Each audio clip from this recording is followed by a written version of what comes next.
All right, we are live now. So, yeah, I want to thank everyone for joining in, everyone who is in the United States, those who are overseas. I know you might have some questions about the H-1B visa and how people could come here to get jobs and what this program is all about. So, I have our professional here, Mr. Jim Tobert, who will talk to us about what's going on, how you could have your loved ones join and come. And he'll be able to answer any questions you have. So, Mr. Jim, good morning from Texas. Good, Please, good morning, Emeka. How are you doing? It's very nice to see you again. oh, you too. Please go ahead. So I will get started whenever you are ready. All right. I believe we are, and let me. If you could let me share my screen, please. Yeah, sure. We're on YouTube Live, so I will also have this recorded also. All right. All right, Jim. The floor is yours. Please go ahead. Okay, thank you. Let me pull up a document that I will share with everybody.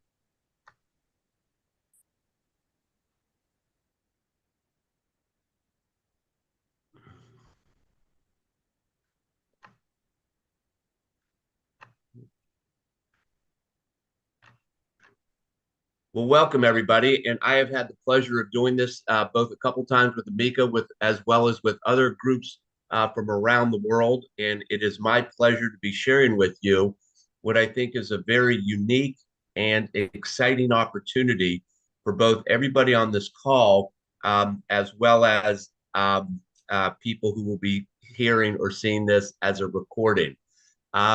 I'd like to take you through the outline of the program, and I also want to leave plenty of time for questions at the end. And I usually do get a lot of questions, so please don't in any way be bashful about asking them.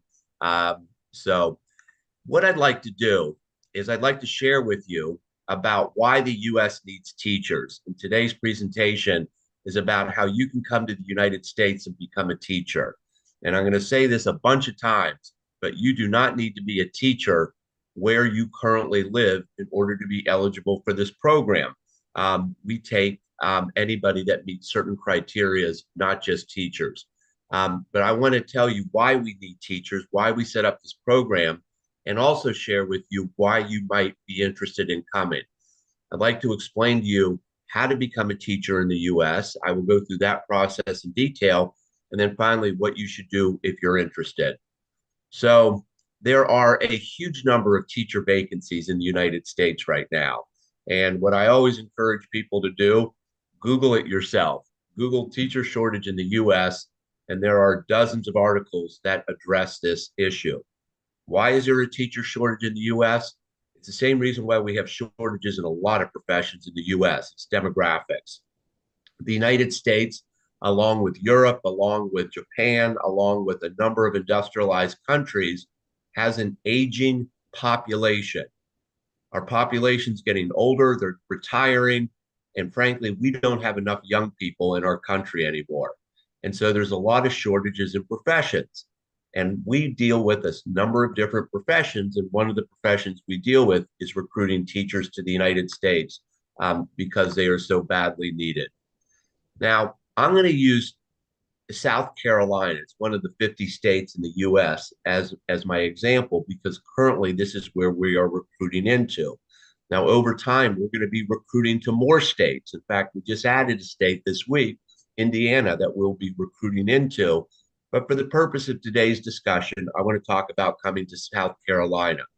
Now, South Carolina actually reported a fair number of vacant teaching positions, over 1,600. And this was compared to under 1,500 a year ago. So their teacher shortage is getting worse.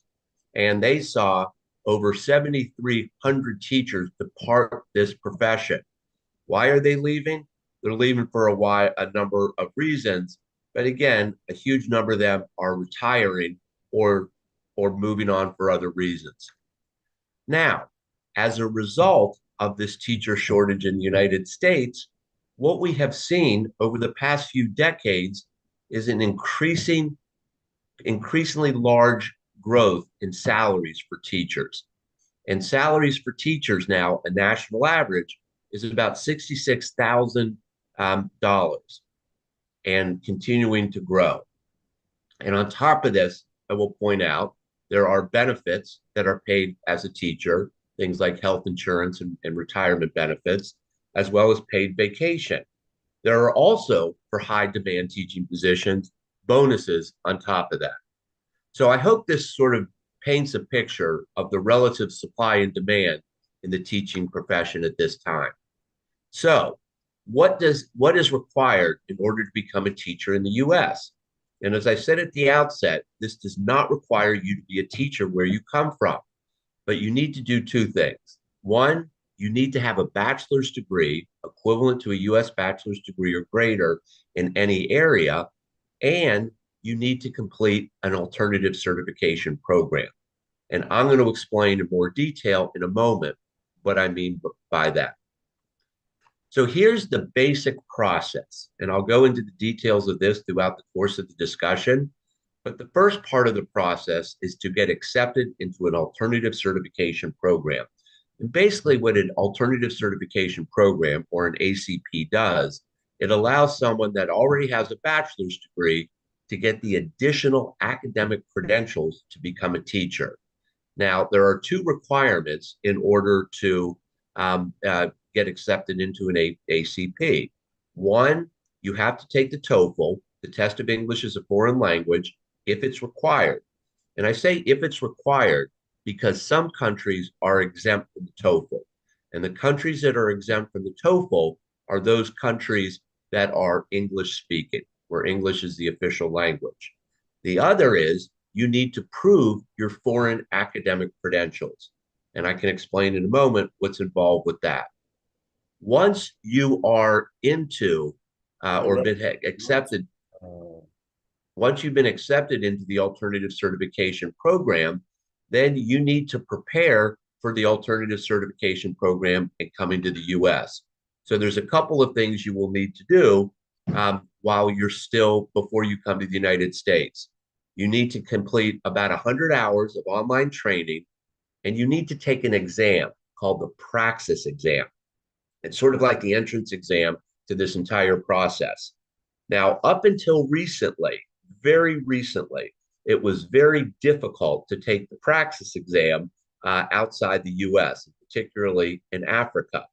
And there was only one test center in all of Africa that we had to send our candidates to, and that was in Accra, Ghana. The company that administers the praxis exam is called Educational Testing Service, ETS. And we have recently partnered with ETS, and they have greatly expanded the test sites that are available around the world.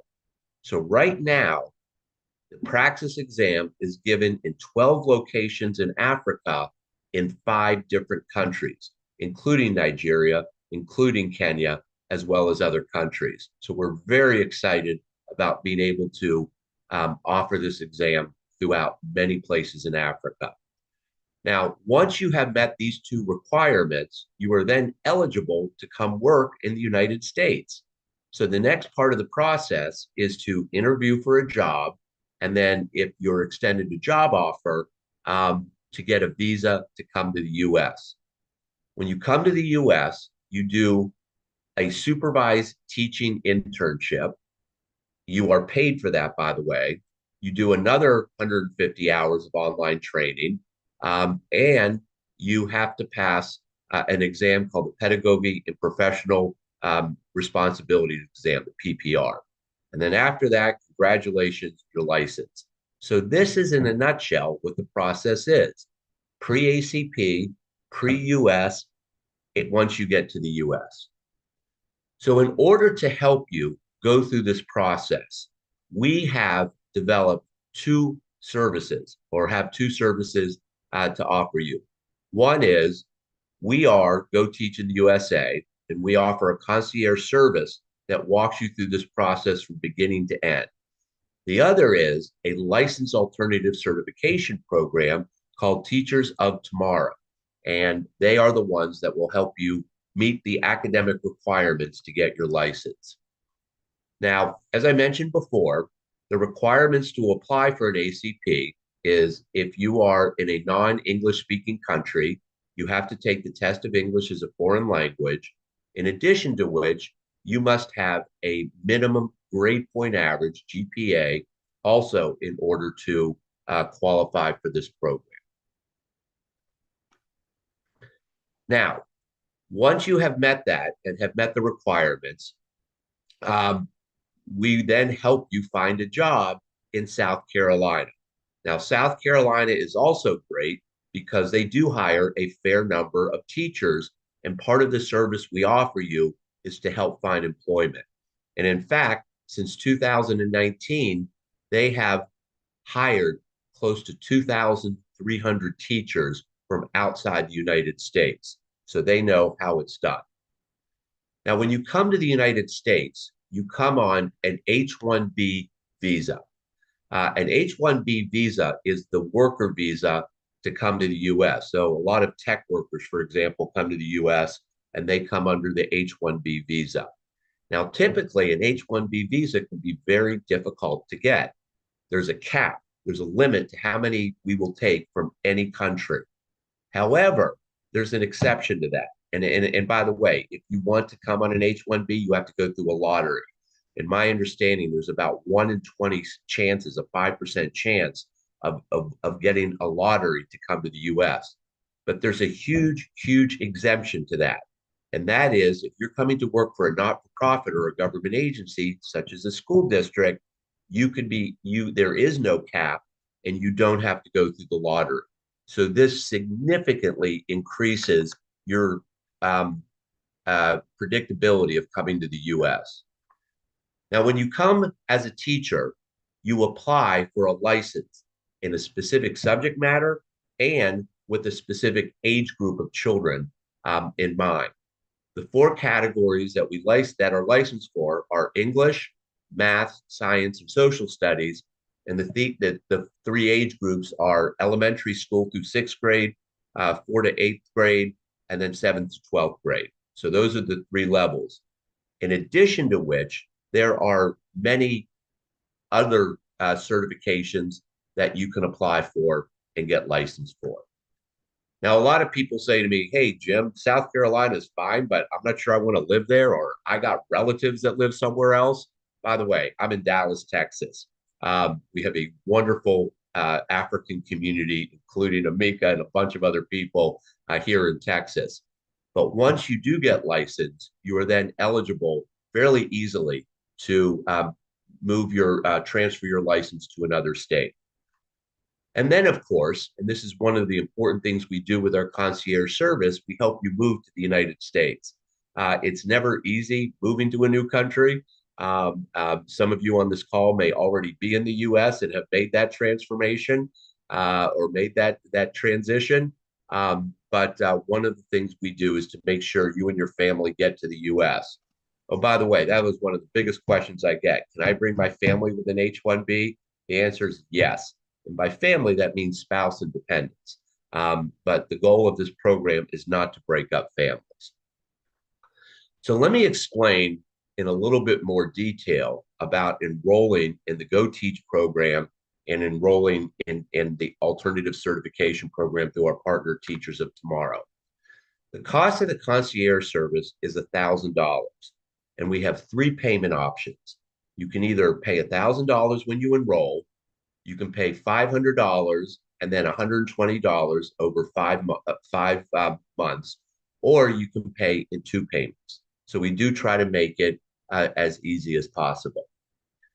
There are additional costs that we, in full transparency, have to share with the participant, and these are some of the costs. Now, of the additional cost of $800, $300 is the TOEFL exam, and again, you may be exempted from the TOEFL exam. Okay, the alternative certification program is $4,100, and that is certainly a lot of money. However, and this is a huge advantage, there is a deferred payment plan, which means when you enroll, you pay $299, and the remainder you pay after you get to the US and after you get a job. So you don't have to pay the rest until you get to the United States and get a job and are earning a salary as a supervised teacher. Now, there are other costs that are excluded from this, and these are some examples of costs that are excluded that are not covered by the fees that I just mentioned. So anyway, at this point, I'm going to stop. But before I do, I want to make sure you guys have my contact information in case you have any questions. I am always available to answer questions. WhatsApp is usually an easy way, but if you prefer to email me, you can do that. And if you haven't already gone to our website, you will see a lot of this information in the website. And there's also a place to give us your name. So if you're interested in pursuing the program. So with that, I will open it up for Q&A, Emeka, if that's okay. Yes. But I'm going to get the Q&A started with two questions that I hear a lot. So the first question is, can you guarantee me a job? And the answer is no. And I think if anybody ever told you they could guarantee you a job, you should be very skeptical about what they're offering. It's impossible. I can't control too many things, including your ability to get through the process. All I can do to show you or to give you confidence is the teacher shortage in the US, which is why I encourage everybody to do their own independent research to make sure that they are heading in a direction that has a high probability of success. The other question I get a fair bit is there an age limit? And the answer is no. It does not matter how old you are. You are eligible for this program. First of all, it's illegal to discriminate in the US based on age. Second of all, experienced professionals are often made the best teachers.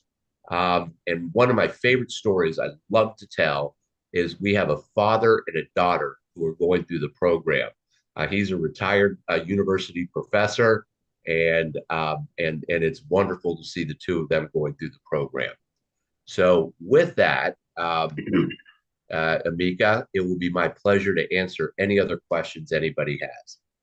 Yes. Hey guys, if you have a question, I will ask that you raise your hand up, and we'll call you so you could ask your questions. And I also presume they can contact you on your WhatsApp if they're on Yeah. the YouTube version of this. Yeah. Anybody, I'm going to send a message on what's on YouTube Live so that you can also ask that questions too. So bear with me real quick. So if you have any questions, please raise your hand up, and let's help answer your question. Who's this? Did you raise your hand up? Oh, Tosin, please go ahead. Yeah, thank you so much for this presentation. Quick question. Right, I can see that the minimum requirement for bachelor degree is 2.5 minimum. My question is that what about somebody that has a top class but did a diploma, postgraduate diploma? Is it acceptable? Now, good question. And as we deal with higher education around the world, there are various systems for doing this. Diplomas are not allowed or do not qualify. And one of the things that we do is to try to find an opportunity for them to take college courses in the US. Um, um, and also, let me share with you, how is it determined the equivalency of your bachelor's degree? Um, we work with a transcript evaluation firm, and some of you may be familiar with these. Some of you have actually may have gotten your transcripts evaluated. Um, but we work with a variety of people that submit their transcripts. We work with a company here in the U.S. They're a very reputable and approved organization to evaluate international transcripts. But if you have your own, you don't need to do it through us. This is not something that we make money. Okay, I got a question that asked, can you share the link for the YouTube? I will leave that Oh, up yeah. for. Yeah, Emeka. let me share that. And then, uh, is there a refund for those who don't get in? The answer is the concierge program. There's a minimum payment, as I showed you, of $500 up front. Yeah. Once we begin working with you, that is non-refundable. But you can also wait to get your value. You can wait to make additional payments until you can be sure that your degree is equivalent.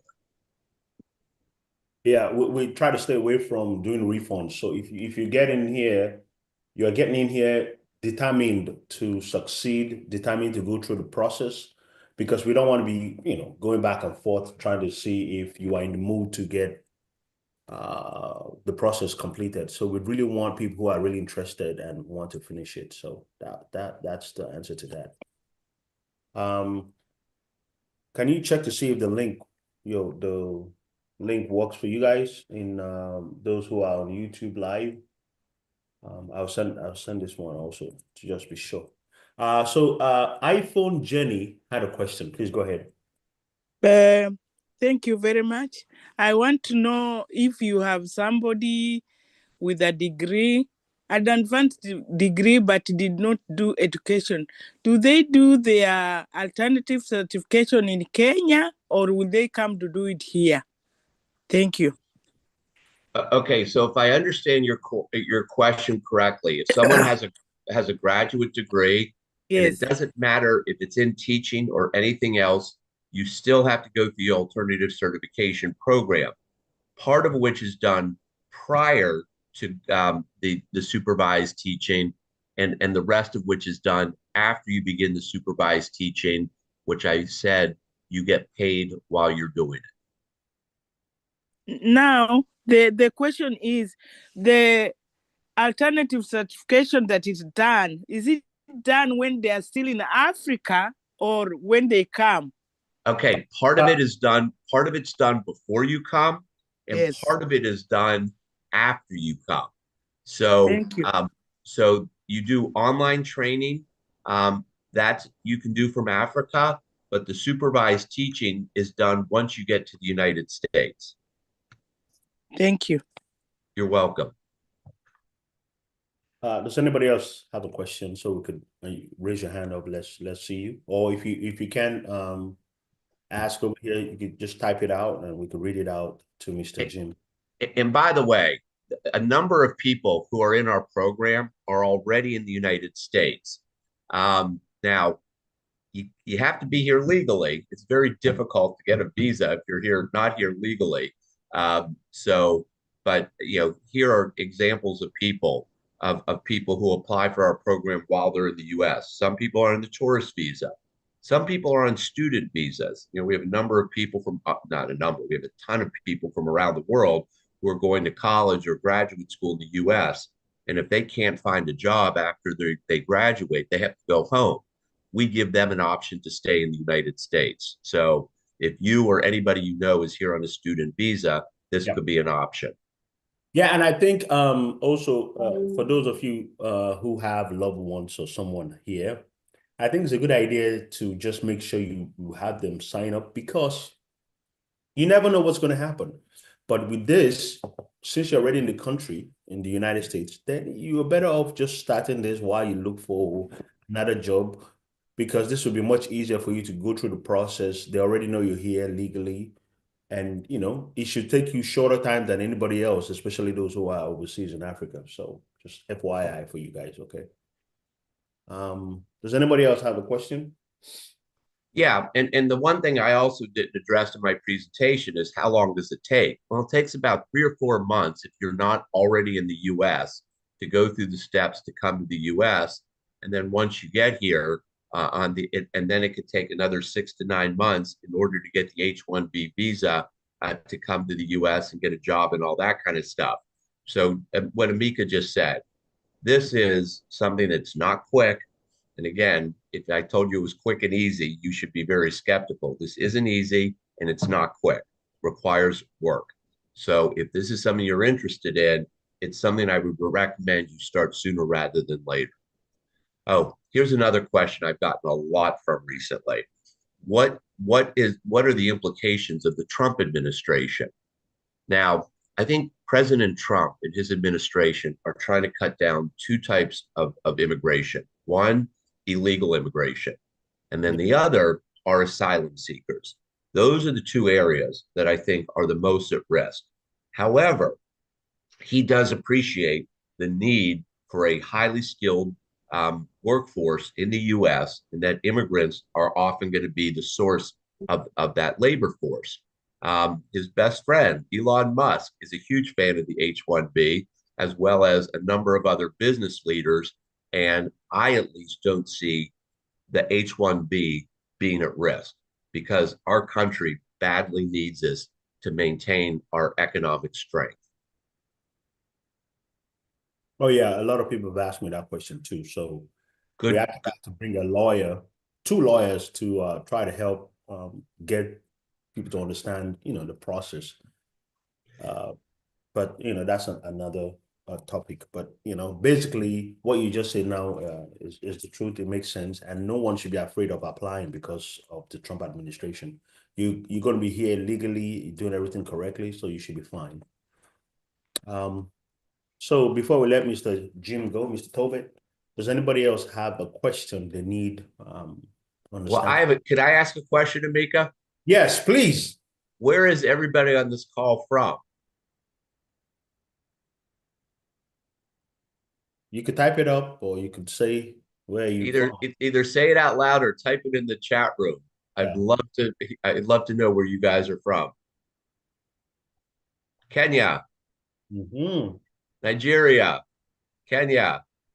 We got testing centers in both countries. Yes, and that's good news because we didn't have a testing center in both places before. Now we do have, so it makes life much easier for anyone who's trying to do the testing. Okay, we have two people who are here in Texas and one in Dallas. Um, First of all, let me address the Texas question. So there is a way to become licensed in the state of Texas, and it's really very difficult to do outside of the United States. Um, but if you're already in Texas, there's a separate testing company called Pearson VUE Testing, and the state of Texas has their own test exam. Now, if you are in Texas, we do help people to take this test. And by the way, the other country that you can do this in is India. So when we have candidates from India come, we take them through the state of Texas in order to get their license. But if you're already in Texas, everything I said on the call today, it counts, but there's a different test, but it's very easy to do if you're already in Texas. So if you are in Dallas, if you're in Texas and you want to pursue this, slightly different process, but it's very similar. Where in Texas for testing? All over. Google Pearson VUE testing centers, and there's a Texas content exam. But the only place in Africa this exam is given is in Johannesburg. And I understand it's very expensive and not easy from a visa perspective to travel to Johannesburg just to take an exam, which is why our candidates from Africa go through the praxis exam and go to other states. How many testing centers in Nigeria? I'm going to wave my arms over that question. The answer is a bunch. I mean, we've got them in Lagos. We have a couple of other testing centers, but there are already a lot of ETS testing centers. And what they recently got was permission to administer this exam, and that's what makes a big difference. We have a new one in Nairobi, Kenya. Absolutely, we just opened it up in Nairobi, Lagos. This has been a wonderful lesson in geography for me because I never knew the cities in Uganda or Rwanda, but we have testing centers in all those countries as well. Very good, very good. Does anybody else have a question so we could make sure that you get the understanding? We are trying to help as many people as possible enroll, get your loved ones here, because this is a path for you to just start living the American dream as soon as you can. And we don't want anyone saying, oh, we weren't given the opportunity. This is the opportunity. You just have to go through the process. So please make sure that if you have any questions, you ask it now. And we could go from there. And I know Emeka is very well positioned to answer questions. He's gotten to know our program very well. He's a wonderful collaborator in this whole initiative, and I appreciate the partnership that he and I have in this. But I also make myself available for questions. So if you do have any questions, Yep. Again, here's my WhatsApp number, and you should feel free to contact me directly. Yeah. All right, guys. If you have any more questions, you can send it to me on my WhatsApp group, or send it to me personally, and we could go from there. I just want to make sure everyone has had an opportunity to ask the questions they needed, and not leave this place without having the confidence you need to make sure you know the process of coming to the US as a teacher.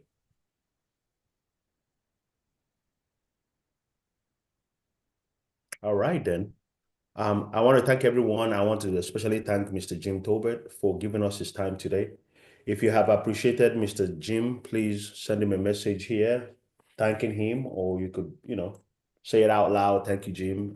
Let's let him know he's appreciated. Thank you so much, Jim, again. It has been an absolute pleasure. And one of the joys I get of doing this is meeting some really interesting people all over the world. So, Emeka, thank you very much for scheduling today's call. Absolutely, absolutely. Guys, please appreciate Mr. Jim. Okay. Bye, everybody. Thank you so much, Jim. All right. Thank Bye. you, sir.